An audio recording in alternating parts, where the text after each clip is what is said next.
Hey guys, we are back! Alex Schultz here, and it is so great to see your smiling face again. You know, as I was driving coming into the office this morning, I was thinking about something. I've been in the photography industry now for 15 years. Now, in that time, I've had a ton of different cameras, like many of you.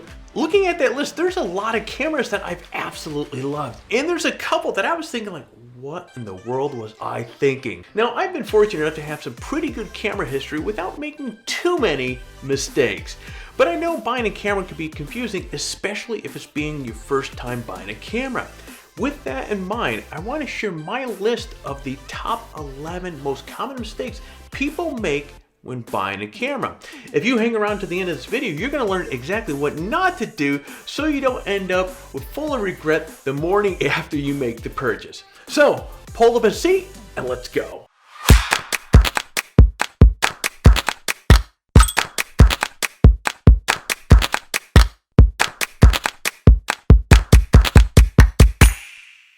Alright, camera buying mistake number 1. Now, I hate to be Captain Obvious, but cameras are expensive. Camera lenses are expensive, filters are expensive, tripods are expensive, camera bags are expensive. Yeah, you get the point. If you had a $2,000 budget, you might be thinking, oh yeah, I could buy a full frame camera. But can you afford a lens or two? All the accessories I just listed? Probably not.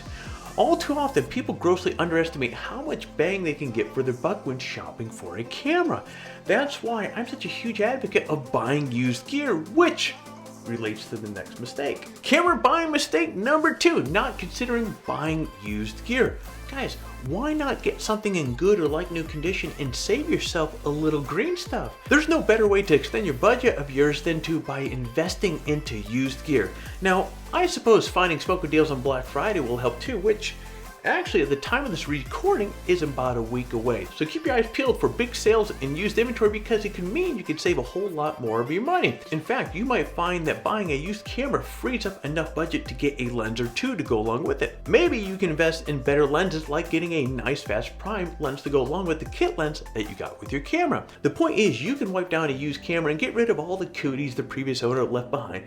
Don't let someone else's face print on a used camera deter you from possibly saving a nice pile of cash. Camera buying mistake number 3, being brand loyal without needing to be. Now, I have a buddy who's a Canon shooter. Now, can you guess why he's a Canon shooter? I'll tell you why. Because what his photography teacher back in high school used was a Canon. So fast forward 20 some odd years later, he's invested in Canon for no other reason than his teacher back in the day used Canon.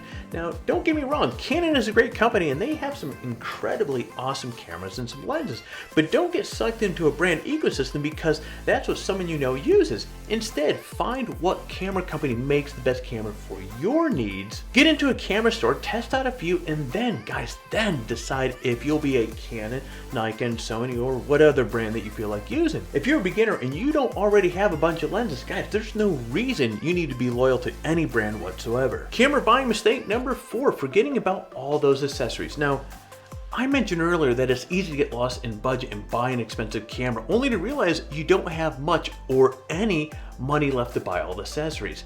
Now, this is obviously a huge mistake because you kind of need lenses to take photos, you kind of need a tripod to keep the photos steady or keep your shots steady rather, and you need a camera bag to carry all your camera gear in. It's sort of like being house poor. It's great to have a huge, nice, fancy house, but if you can't afford to heat it, cool it, or pay for the water bill, what point is there? Before you plop down 85% of your budget on a camera body, guys, figure out how much of the essential accessories will be.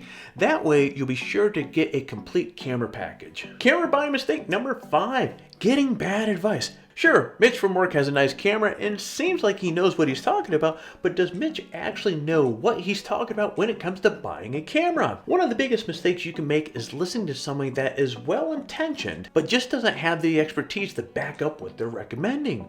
In other words, don't get a specific camera because Mitch or Aunt Tammy or Bob the mechanic said so. Heck, don't buy a specific camera just because the camera store person or the guy on YouTube said to either. This brings me to my next point. Camera buying mistake number 6, not doing proper research. Not properly researching cameras before you buy is a huge huge mistake, guys. By proper research, I mean taking a deep dive and finding out as much as you can about the camera you're interested in. This means reading camera reviews from reputable sources. This also means, guys, asking questions of photography communities to get insights from people that actually use the camera. Watch YouTube videos to see real-world results of people using the camera. Head to Camera Store to get a hands-on with the camera that you're actually thinking about. As you can see, proper research should be all about gathering information from multiple sources and, guys, putting it all together to make an educated, informed decision. If you do that, you'll be much better positioned to get a camera that's right for you. Camera buying mistake number 7, thinking the camera takes great photos. This mistake is short and sweet, but so dangerous.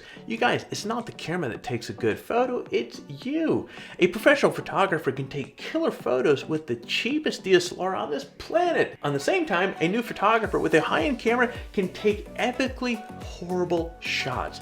It's not the gear that matters. Instead, it's what you do with the camera that makes the most impact. Camera buying mistake number 8, not being realistic. Now, I'm primarily a landscape photographer, so that being the case, I look for cameras that are good for landscape photography. Makes sense, right? Yet some photographers get the wild idea that I'm going to become a sports photographer, so they go out there and they buy a Sony A9 that has almost 700 autofocus points and can shoot 20 frames per second and costs nearly $4,000. Then they realize that sports photography is hard, or that they just don't have the time to learn how to be a sports photographer. So now they're left with a $4,000 camera for taking photos of flowers in their backyard.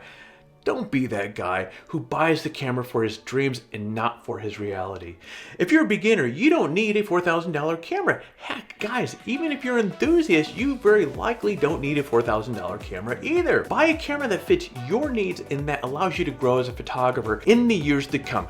Don't overspend. Camera buying mistake number 9, getting wrapped up in user reviews. Now, I get that user reviews of cameras are a big deal for a lot of people, but you have to take them for a grain of salt, or with a grain of salt rather. Some people just don't like some cameras. Other people offer overly glowing reviews of cameras that really don't deserve it. Online user reviews can certainly be taken into account as a larger part of the research that you do on a specific camera, but try not to let the negative review from Jane R. out of Arkansas, or Little Rock, Arkansas, about a camera that you like ruin your opinion of it. A better course of action is to take that kind of information along with other research you've done and look at the totality of all the details you've gathered. Camera buying mistake number 10, focusing on the wrong features.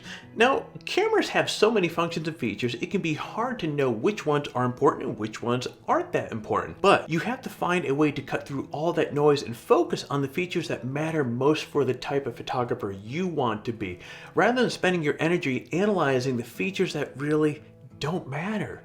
If you're a casual photographer and just want a good all-around camera, you probably don't need a weather-sealed professional DSLR. By the same token, if you just want a camera for taking still photos, you can probably do without a camera that can shoot ultra-high definition 4K video at full crop. Sure, having a camera that is a little future-proof and has features that will allow you to grow as a photographer, yeah, is a good thing. But again, you don't need to buy a camera for all those what-if situations that might come up in the future. Instead, guys, find something that is right for you, what you need right now. Camera buying mistake number 11, thinking price indicates quality. Now, a final mistake people make when buying a camera is thinking that price is the only indicator of quality of the camera. Now, I don't think anyone would argue that the Nikon Z7, a professional mirrorless camera released a year ago, is a better camera than the Nikon D7000, which is a 9-year-old mid-range DSLR. However, the Z7 is a better camera for a million reasons, none of which is about price. There are plenty of expensive cameras that I would never ever buy. At the same time, there are plenty more entry-level and mid-range cameras that I buy in a heartbeat. Your camera search should be all about the features and specs and functionalities a camera offers at the price that works for you, not search for the most expensive camera that you can afford. Set your sights on whether a camera is right for you and can do what you need it to do, and spend less time trying to max out your budget. In the end, doing so will help you get a great camera that you can work with for years to come. Well, there you go, guys. Your 11 tips to help you hopefully make your next camera buying decision a good one for yourself. If you found this video to be helpful, hit the like button down below. If you currently are not subscribed to the channel, hey, what are you waiting for? We would love to have you part of this community.